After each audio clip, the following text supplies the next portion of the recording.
செல்வம் பெருகி கொண்டே இருக்க ஸ்ரீமன் நாராயணா.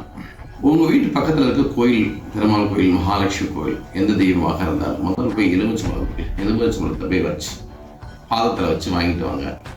வடகிழக்கு மூலையில் ஒரு நல்ல சுத்தமான கண்ணாடி டம்ளர் தண்ணி வைங்க. அந்த தண்ணிக்குள்ளே அந்த எலுமிச்சம்பழத்தை போட்டு வைங்க.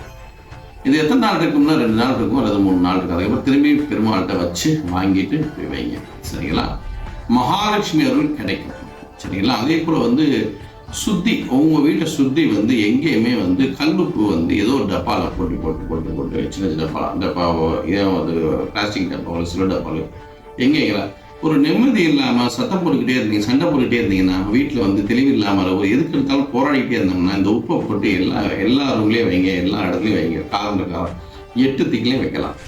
ஆனால் இந்த எலுமிச்சம்பழத்தை மட்டும் பெருமாள் பாதத்திலையோ அல்லது எந்த தெய்வத்திலையும் பாதத்திலையும் வச்சு அந்த எலுமிச்சம்பழத்தை மாறாது கொஞ்சம் அழுகிற மாதிரி இருந்துச்சுன்னா, கொஞ்சம் சோட போகிற மாதிரி இருந்துச்சுன்னா, அப்படியே திரும்பி மாற்றிட்டு பெருமாள் இது தொடர்ந்து செஞ்சுக்கிட்டே வாங்க.